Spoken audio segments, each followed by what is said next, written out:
Have you ever been in a conversation where someone was trying to manipulate you, test your intelligence, or just prove they're smarter?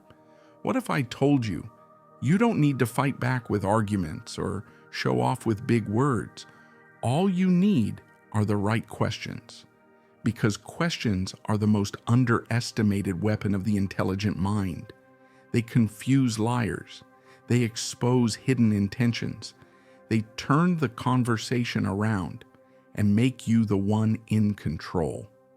So in this video, I'll show you 7 psychological questions that can help you outsmart anyone instantly. But before we begin, make sure to hit that like button, subscribe, and turn on the bell icon.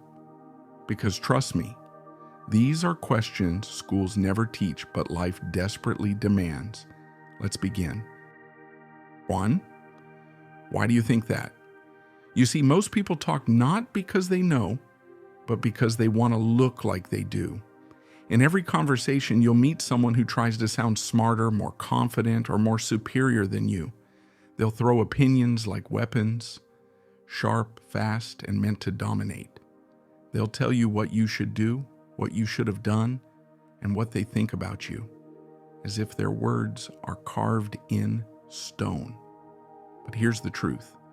Most of them don't even believe half the things they say. They just want to win the moment. Now imagine this, and instead of defending yourself, instead of reacting emotionally or trying to argue back, you simply look at them and say, "Why do you think that?" That single question changes everything, because in that moment, you're not the one under the spotlight anymore. They are. The entire power dynamic flips. You've just forced them to explain themselves, to back up their claim, to reveal whether their confidence has any foundation or it's just empty noise. And here's where it gets fascinating, which most people can't. They stutter, they hesitate, they change the subject, or they soften their tone. Because suddenly, they realize their statement wasn't built on truth. It was built on ego. Asking, "Why do you think that?" doesn't just make you sound intelligent. It makes you look unshakable. It tells people you don't get moved by opinions, that you live by logic, not emotion. It's a psychological mirror, one that reflects people's own ignorance right back at them. This is how powerful people win without shouting, how the calmest person in the room silently controls it. You don't dominate by talking louder. You dominate by making others think harder. The next time someone throws an opinion at you, don't fight it. Don't rush to defend yourself. Just pause, look at them, and with a calm, almost surgical precision ask, "Why do you think that?" Because smart people don't waste time proving their worth. They simply ask the questions that expose the truth. 2. What makes you say that? There's a moment in every person's life when someone tries to break them with words. Maybe it's a so-called friend whispering behind your back. Maybe it's someone who mocks your dreams, questions your abilities, or spreads lies just to see you doubt yourself. You hear something cruel, something untrue, and your first instinct is to defend, to argue, to fight. But what if you didn't? What if instead of reacting, you leaned in slightly, looked them straight in the eye and asked, "What makes you say that?" That question sounds soft, but it's a psychological dagger. It slices through manipulation like a blade through silk, because now the game has changed. The spotlight is no longer on you. It's on them. They must now justify their words, expose their intentions, and prove that what they said wasn't born out of jealousy, insecurity, or ignorance. You see, liars and manipulators thrive on emotional chaos.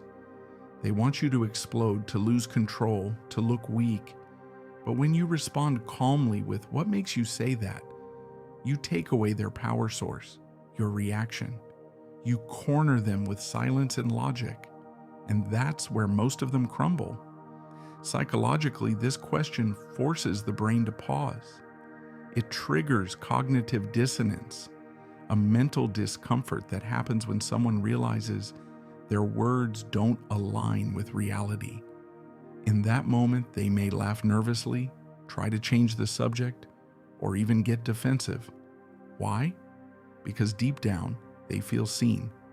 They realize you're not the easy target they thought you were. Confidence isn't about shouting louder than your critics. It's about making them question why they ever spoke in the first place. When you ask, "What makes you say that?" you're no longer reacting, you're analyzing. You're telling them, without a single ounce of aggression, "I see through you." So the next time someone throws shade your way, don't explain yourself. Don't fight to be understood. Just smile faintly, hold your composure, and say it slowly. What makes you say that? Because that's the moment their confidence begins to crack, and your silence becomes your power.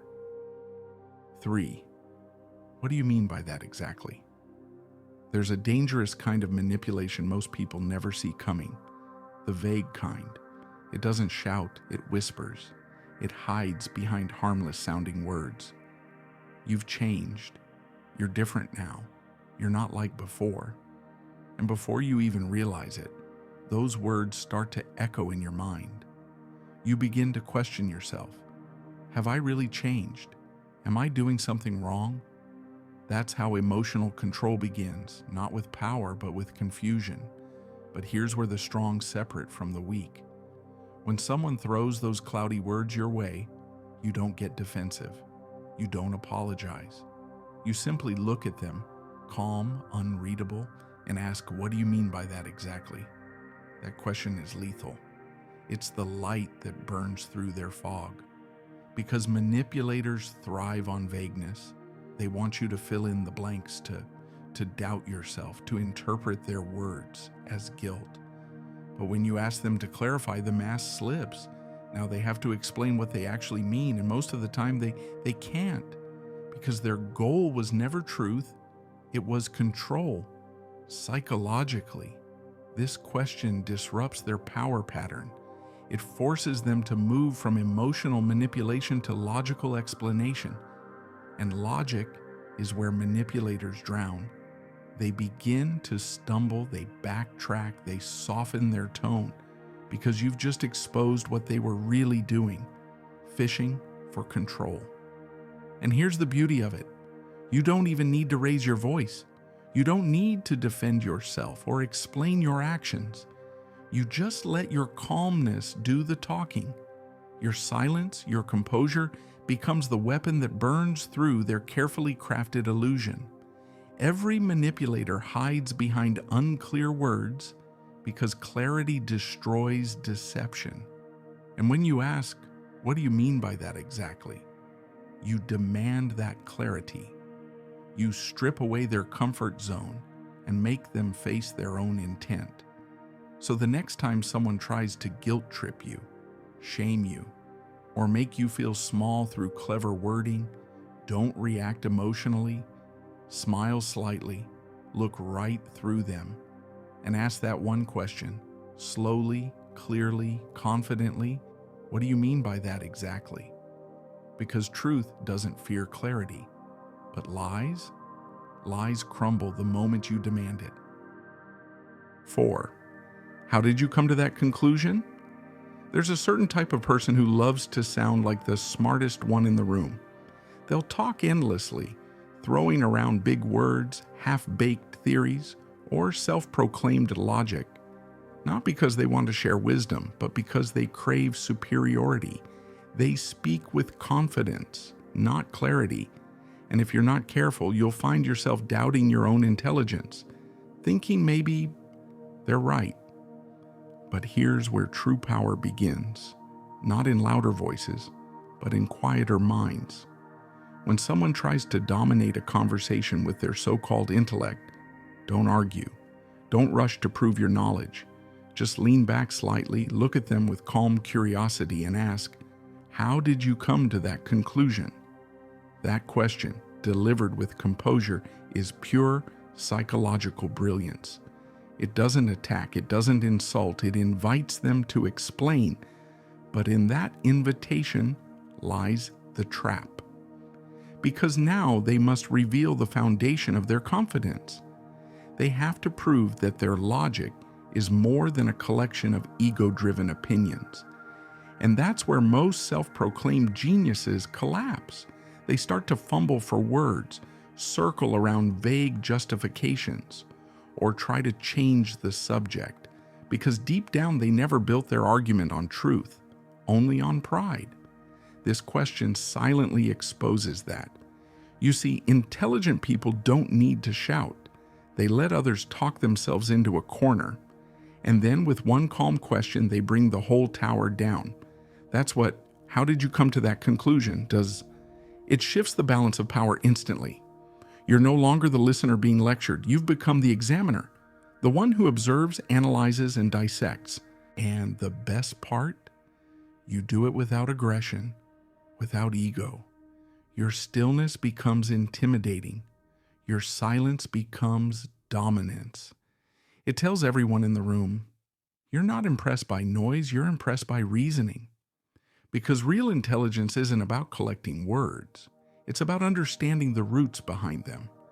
So the next time someone tries to sound smarter than you, don't compete, don't react, just pause, and with calm precision, ask, how did you come to that conclusion? You'll watch their arrogance deflate, their certainty crack, and their performance fall apart. Not because you argued, but because you made them think. And that's the real difference between sounding smart and being smart. 5.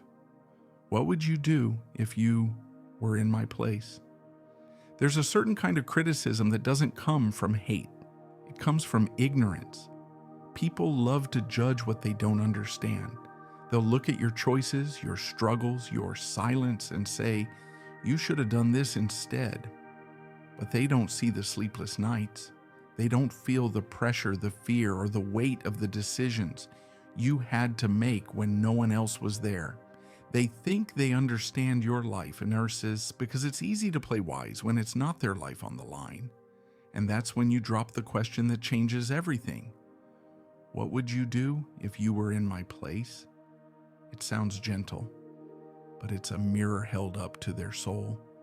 Suddenly they can't speak so easily anymore, because now the criticism they threw at you has turned back toward them. They must step into your shoes, feel your struggle, see your limits, taste your fear. It's not an argument anymore. It's a confrontation with empathy. Psychologically, this question forces a shift from judgment to introspection. It activates the part of the brain that feels rather than reacts. And in that split second, the person who was so confident in their criticism starts to hesitate. They realize that maybe, just maybe, things aren't as simple as they made them sound. This question doesn't just silence your critics, it educates them. It teaches them that every decision carries invisible weight, that sometimes doing your best doesn't look perfect from the outside, but it's all you had the strength to do.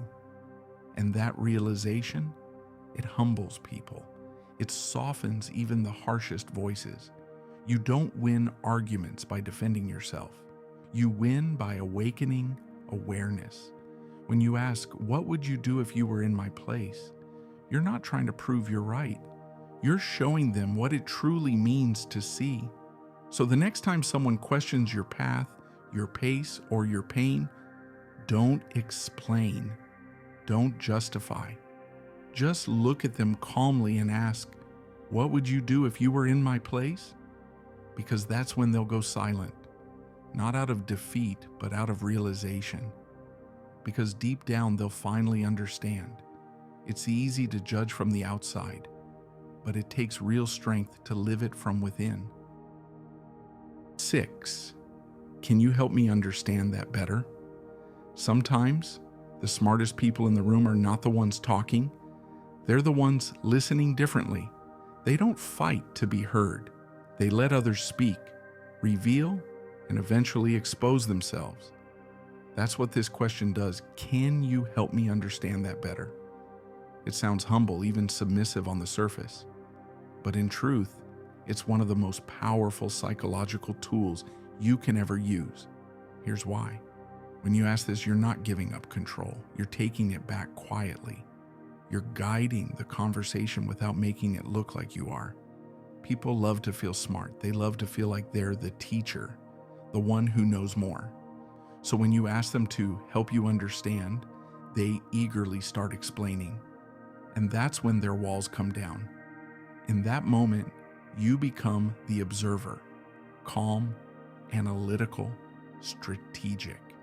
They start talking more than they plan to. They reveal their real thoughts, their insecurities, their hidden motives. And as they keep explaining, their story starts to crack. Because the more someone talks, the harder it becomes to keep their lies consistent. This question works like a mirror. It reflects people back to themselves. It's curiosity disguised as control. It's humility used as armor. And the beauty of it? You never sound aggressive or confrontational. You come across as open-minded, respectful, and calm, while quietly dismantling every illusion they're trying to build. Psychologically, it shifts the power dynamic completely.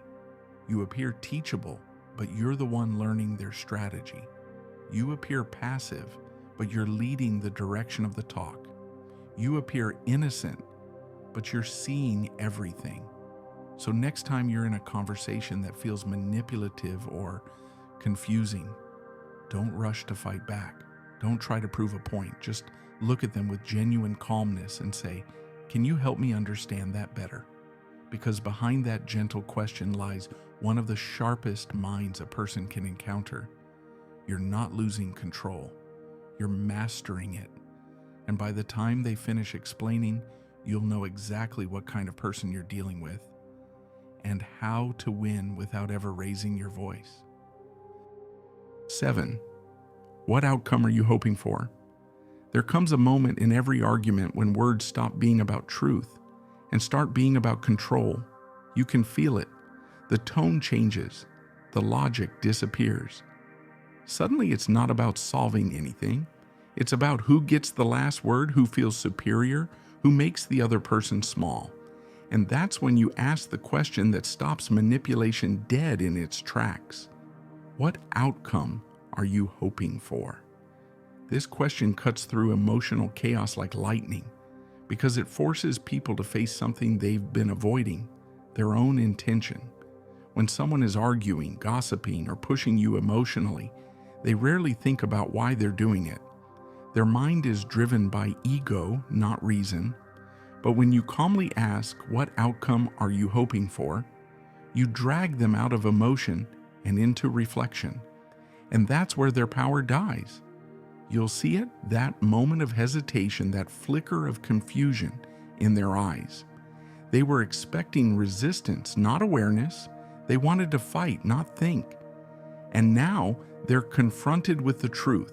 They don't actually have a goal. They just wanted to control you, drain you, or make themselves feel bigger. Psychologically, this question is devastating.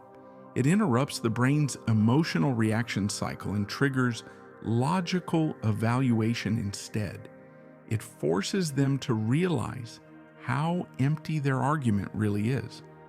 That pause you see, that sudden silence, is the moment you win. Because once a person starts thinking about why they're doing something, the illusion of control slips right out of their hands. And here's the real beauty. You don't have to raise your voice, you don't have to defend yourself, and you don't even have to prove them wrong. You let their own intentions collapse under the weight of awareness. So the next time someone tries to pull you into their emotional storm, whether it's a manipulative coworker, a toxic friend, or a partner trying to twist your feelings, stay calm. Don't react. Don't argue. Just look at them and ask softly, "What outcome are you hoping for?" Because that question isn't just powerful, it's surgical. It slices through the noise, exposes their motive, and brings the entire game to an end. And when they pause, speechless and unsure, that silence isn't empty, it's victory. In conclusion, you see, real intelligence isn't about having all the answers. It's about asking the questions that others never think to ask. When you master this skill, you stop being the one who reacts and become the one who directs. So next time someone tries to outsmart you, smile, stay calm, and just ask the right question. If you found this video powerful, make sure to like, subscribe, and share this with someone who needs to hear it, because wisdom spreads faster when it's shared.